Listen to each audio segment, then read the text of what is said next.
बेजोंबो बर'फ्रा आगानसे दावखोदों आरो थिग बेबायदिनो बर' हारिखौ गेरेमसा खालामनांगौनि थाखाय दुलाराय बर' फरायसा आफाद आरो आथिखालनि बारग' एनडिएफबि बिथांमोन बै एनडिएफबि बिथांमोनजों जों ज'यै आन्दोलन खालामनानै रायजो राजानि मदद लानानै जोङो सोमावसारनानै बिटिआर गोरोबथाखौ जों मोननो हादों। दा बेफोर सोमावसारनाय आरो बेफोरो मोनसे आगानसे गोरोबथाया हारि जौगानायनिनो बियो मोनसे फिथाइ, हारि जौगानायनिनो बियो मोनसे जांख्ला गाखोनाय, बर' हारिया गेरेमसा जानांगौनिनो बियो मोनसे आगानसे दावखोनाय। दा दिनै जोङो बिटिआरआव थानाय गोबां दफा दङ। बै दफाफोरखौ मोजाङै मावफुंलायनानै बड'फा उपेन्द्रनाथ ब्रह्मआ बुंनाय जे गेरेमसा हारि बिसिम दावखोलांनो थाखाय जोङो दिनै सांग्रां जानांगोन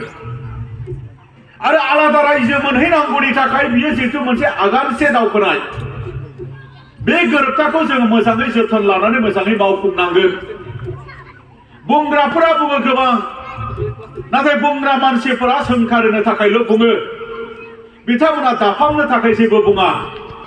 बुंग्रा मानसिफोरनि थांखिया राजखान्थियारि थांखिबो जानो हागौ, बिथांमोननि थांखिया हारि दानायनि थांखि नङाबो जानो हागौ। नैबे बाथ्राफोरखौ जों एसे साखाफारा जानांगोन। आरो बिनि बिदिन्थि हिसाबै जोङो दिनै मोनदों जाय बिथांनि सागानजों बिएसि गोरोबथा जादोंमोन, जाय बिथांनि सागानजों बिएसि गोरोबथा जानायखौ जों बयबो नाजावनानै लादोंमोन, बिथांबायदि सासे हारिनिनो दैदेनगिरिया दिनै गोसो गाज्रियै गाव गोरोबथा खालामनायनिख्रुइ साबसिन गोरोबथा जादों बेखौ गनायनो हायैनि थाखाय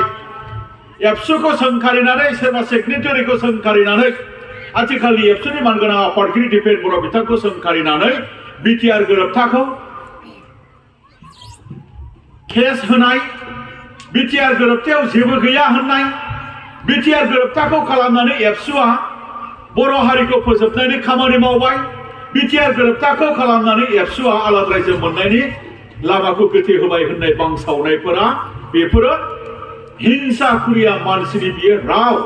आरो बैफोरबायदि रावजों हारिया माब्लाबाबो दाजाया। जे बिएससिआव सनितपुर आरो बिश्वनाथ सीमा बारायनायनि बाथ्रा गैयामोन, जे बिएससिआव बर' कसारि वेलफेयार काउन्सिल दानायनि बाथ्रा गैयामोन, जे बिएससिआव एस'सिएट अफिसियेल लेंगुवेज दानायनि बाथ्रा गैयामोन, दिनै बे बिटिआर गोरोबथायाव दङ। अब्लालाय मानोथो गाज्रि जाखो?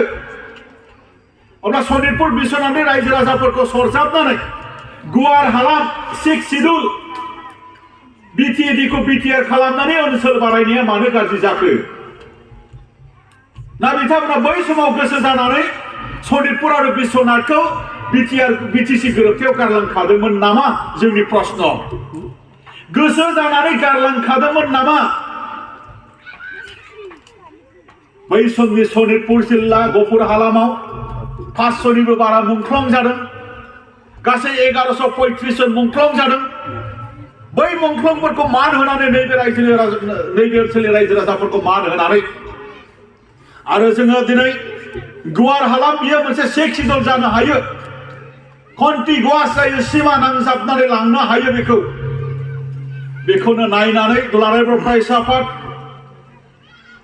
बारग' एनडिएफबि बिथांमोन, एनडिएफबिनि मोनब्रै फेक्सन आरो इउबिपिअ बे गोरोबथाखौ खालामदों आरो गोरोबथा मावफुंनाय बायदियै दिनै फेस वाइसआव गामिया दाजाब जानांगौ, सनितपुर बिश्वनाथआ दाजाब जानांगौ आरो बियो गफुर हालामसिम दाजाब जागोन होननाय बायदि दिनै आसामनि चिफ मिनिस्टार मानगोनां बिथाङा 60टा गामि दाजाबनायनि बाथ्रा होनदोंमोन, नाथाय माखासे उसुबिदानि थाखाय 60टानिनो 47टा गामिखौ बियो दाजाबबाय आरो 19टा गामिखौ नैबे फैबाय थानाय समाव थाबैनो दाजाबनांगौ होननानै एबसुआ दिनै खामानि मावबाय थादों। सिगनेटरि दैदेनगिरिफ्रा खामानि मावबाय थादों। सिगनेटरि दैदेनगिरि जाय बिथांमोना एकर्डखौ मावफुंनो होननानै बिथांमोना दिनै गोहोआव दङ, बिथांमोनाबो दिनै खामानिखौ मावबाय थादों। रायजो राजाफ्राबो दिनै नेनानै दङ पजिटिभलि थार मोनसे फोथायनायनि गेजेरजोंनो। आरो बेबायदि समाव दिनैबो सोंखारिनो थाखाय बिथांमोना सिगांबाय थादों दा बेखायनो रायजो राजाफोरानो हारिनिबो गोहो रायजो राजाफोरानो मोनसे आफादनिबो गोहो रायजो राजाफोरानो गणतन्त्रनिबो गोहो दा बेखायनो बैफोरबायदि सुथुर जुदि फैयोब्ला रायजो राजाफोरानो गसंथेनांगोन मानगोनां नोंथांमोन दिनै दुलाराय बर' फरायसा आफादा गोरोबथा मावफुंनांगौनि थाखाय जे खामानि मावबाय थादों बिनिनो सिमाया बारायजोबखांनायनि उनाव समस्तिया बारायगोन समस्तिया 60टा जागोन समस्तिया 60टा जायोबा दिनै पार्लामेन्टआव संसदआव भारतनि संबिधानाव बेखौ लिरनानै दोननांगौ पार्लामेन्टआव मोनसे आमेन्डमेन्ट सोलायनाय लाबोनानै बिनि दिनै हाबाफारिया दिनै जागायबाय आरो दिनै बिटिएडि नामा बिटिआर जाबाय बे नामा पार्लामेन्टआव आमेन्डमेन्ट बा सोदांनायनि गेजेरजों बियो संबिधानाव हाबनांगौ बिनि खामानिया दिनै सोलिगासिनो दङ आरो बेबायदि समाव दिनै सोरबाया बुंनो नागिरदों सिमायानो नांजाबालै कन्टिगुवास गैया बारख्ल' बुरख्ल'सो हाथरखि बायदिसोनो बारख्ल' बुरख्ल' बेबायदियाव थाखानाय बिटिएडि बा थाखानाय बिटिसि 6 शिड्युल 6थि फारिलाइ बेखौसो नस्थ' खालामनाय जाबाय मिसा मिसि सनितपुर बिस्वनाथखौ दाजाबनानै मानो दाजाबलाबायखो नैबे बाथ्राफोरखौ सोरबा सोरबा बुंलाबायनो नागिरदों दिनैनि नैबे 41टा गामि दाजाबनाया नोंगौ एसे बारख्ल' बुरख्ल' 19टा गामिया दाजाब जायोब्ला आरोबाव माखासे गामिया दाजाब जायोब्ला बियो नांजाबजोबनाय कन्टिगुवास गामि जागोन आरो बेखौसो दिनै खालामनो नागिरबाय थादों दा बेखायनो नोंथांमोना जेरैबायदि मोनसे फोथायथिखौ लानानै दङ बे फोथायथिजोंनो जोङो सिगांलांबाय थानांगोन मानगोनां नोंथांमोननो फोरमायनो लुबैदों 60टा जे गामि जागोन बे 60टा गामिखौ माने समस्तिखौ दाजाब माने खालामखांनायनि उनाव नोंथांमोना दिनै गेवलां मेलनि गेजेरजों बुंलांगोन जों बुंदों भारत सरकार आसाम सरकारखौ 2025आव बिटिसिनि इलेक्सन जागोन बे 60टा समस्तियाव केन्डिडेट होनानै इलेक्शना जानो मोननाय जानांगोन आरो नैबे ओनसोलनि रायजो राजाफोराबो अब्लाना भट होनानै बिटिसि सरकार दानायाव जोङो बाहागोदार जागोन जों भटार हिसाबै जोङो भट होनो मोनगोन मानगोनां नोंथांमोन बिनिख्रुइ बांसिन आरो गोजोनथाव मा थाबावगोन बिनिफ्राय साबसिन खौरां आरो मा थाबावगोन नंगौना नङा दे मानगोनां नोंथांमोन 60टा समस्तिया नोंथांमोननि ओनसोलखौ लानानै जागोन माने मा बुजायदों 2025आव नोंथांमोना नैबे ओनसोलनि भटार्स हिसाबै बिटिसिनि भटार्स हिसाबै भट होनो मोनगोन नोंथांमोननि ओनसोलनिफ्राय दैदेनगिरि दैथायहरनो मोनगोन हाग्रामा महिलारि बिथाङा बुंलायबाय आरोबाव मैयाना दाखालि बुंदों 60टा समस्ति जायोबा बेसेबां खुलुमगोन होनदों 10 बार ना बेसेबांबा खुलुमगोन होनदों नामा बेलाय मा बुङो आरो मा बुङा गाव बिटिसि गोरोबथा खालामदों गावखौबो जों बरायदों गावबो लानानै फैदों गावबो जातिनिनो हिर' जों सन्मान होयो मानगोनां प्रमद बर' बिथाङा एबसुनि आफादगिरि जानानै गाहाय नेहाथारि जानानै लरेन्स इस्लारि मानगोनां बिथां आरो एनडिएफबिनि मानगोनां गबिन्द बसुमतारी रन्जन दैमारि बा गुबुन बिथांमोना बिटिआर गोरोबथासो खालामबाय बिटिसि गोरोबथानिफ्राय बियो गोजौसिननि गावनिफ्राय साबसिनै गोरोबथा खालामनायखाय बिथाङा लाजियो बेखौ गनायनानै लानो बायो मानगोनां नोंथांमोन जों खालामनाया खोमोर जासिगोन बिथांमोना सानो नोंथांमोन खालामनायखौ मानो खोमोरनो नोंथांमोननि जारिमिना जारिमिन हिसाबै दं नोंथांमोननि कन्ट्रिबिउसना कन्ट्रिबिउसन हिसाबै दं नोंथांमोननि अबदानखौ नोंथांमोननि मावनायखौ जों सिबियो आरो फुजियो नाथाय दिनैनि बिटिआर गोरोबथा जानानै जिखिनि जौगानायनि सिमां नुदों बेथ' नोंथांखौ अपमान खालामनाय जायाना जायो नामा बियो सोरखौबा अपमान खालामनाय जाया बियो सोरखौबा गाहाय खालामनाय जाया बिथांमोना मा होनदों बै एनआरसियाव जे लिगेसि गैया होनबा बै एनआरसियाव जे लिगेसि गैया होनबा बिबिउनिफ्राय माने बिफानिफ्राय फिसाला आरो बिनि उन जोलै बे लिगेसि गैया होनबा बिथांमोना जाहैबाय हाग्रामा महिलारिया गावनि लिगेसिखौ गोमाजानो गिदों हारियाव गावनि लिगेसिखौ हारियाव थफ्र' जजानो गिनाया बिसोर जातिया देरसिन ना गावनि लिगेसिया देरसिन रायजो राजा नोंथांमोना दिनै बिसार खालाम जातिया देरसिन सोरबा हाग्रामा महिलारि बिथांनि लिगेसिया देरसिन जानो हाया मानगोनां नोंथांमोन दा बेखायनो बे बाथ्राफोरखौहाय जोङो दिनै साननांगोन बेनि थाखाय सान हर दिनै खामानि मावबाय थादों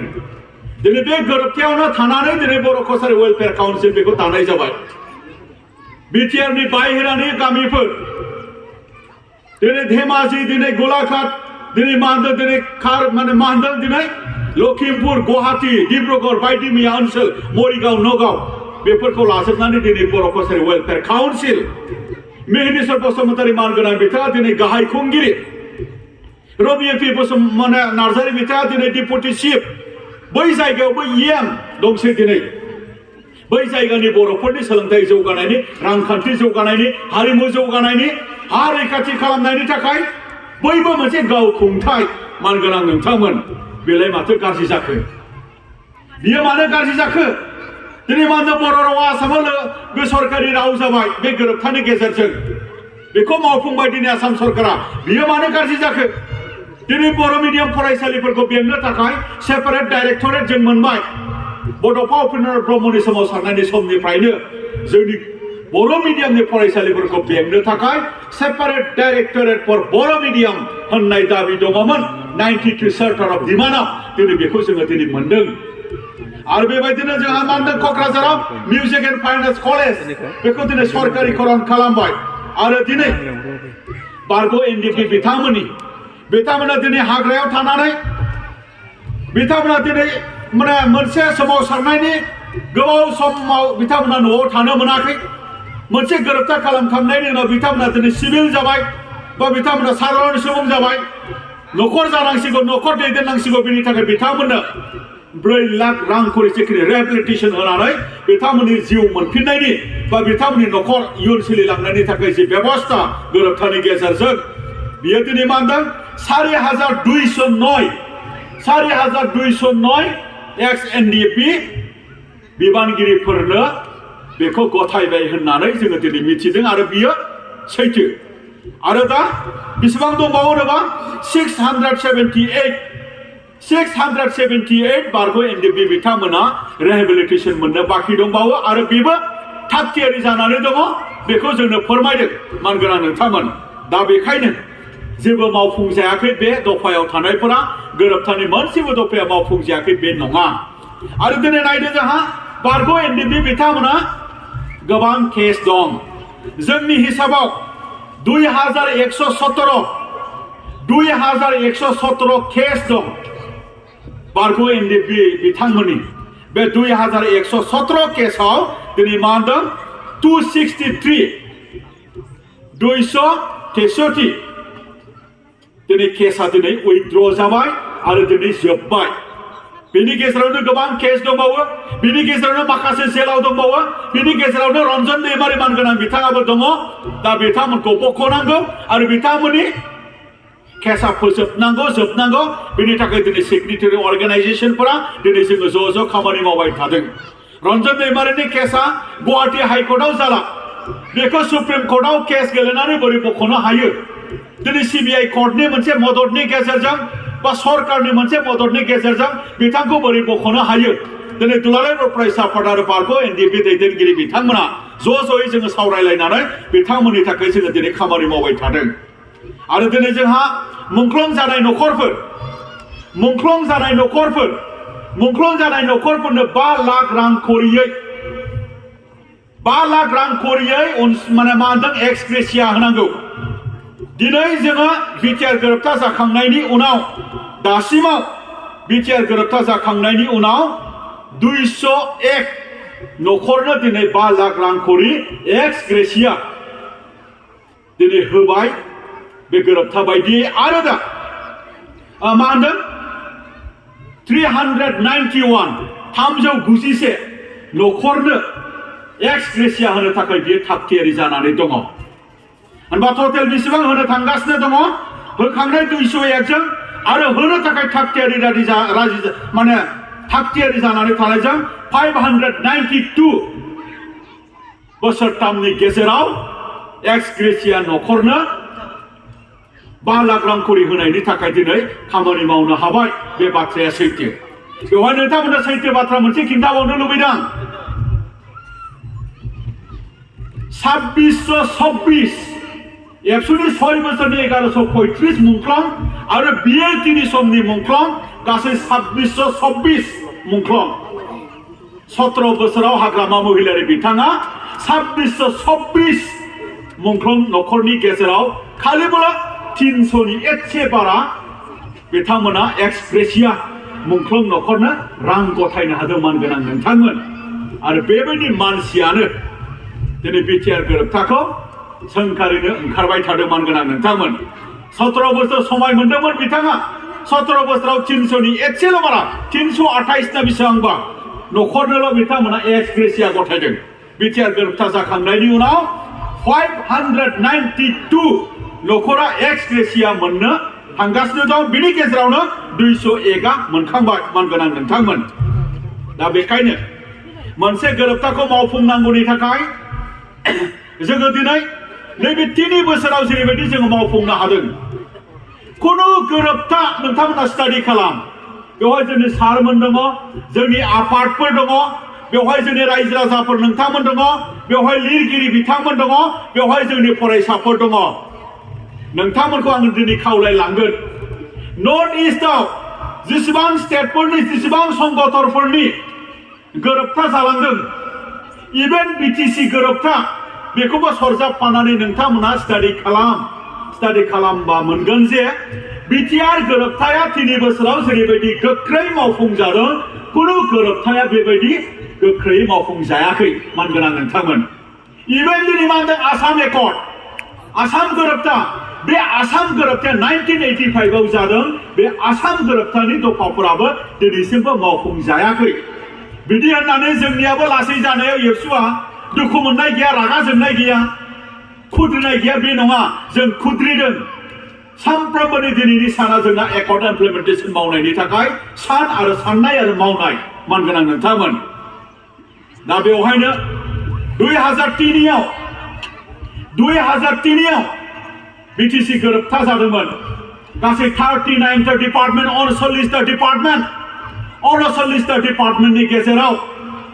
बिटिसिखौ सालायनांगौनि थाखाय मोनसे आयेन बानायनांगौमोन आरो 22तासो बेबायदि आयेन बानायनानै हरदोंमोन आसाम एसेम्ब्लियाव पास खालामनो गभर्नरनि एसेन्ट लानो only one मोनसेल' आयेन बिथांमोना बानायनो हादों 17 बोसोराव फान्ड रुल होननाय फान्ड रुल मानगोनां नोंथांमोन आरो गामि दाजाबनायनि बाथ्राया बिटिसि गोरोबथायावबो दंमोन 95 disputed villages चिरांनि खोलाहा थानाय गामि क'क्राझारनि खोलाहा थानाय गामि बाक्सानि खोलाहा थानाय गामि उदालगुरिनि खोलाहा थानाय गामि गासै 95टा डिस्पिउटेड गामिखौ बिटिसिआव दाजाबनांगौ होननाय बेबायदि आयेनबो दंमोन बेबायदि दफा दंमोन बेखौ बिथांमोना मावफुंनो हायाखै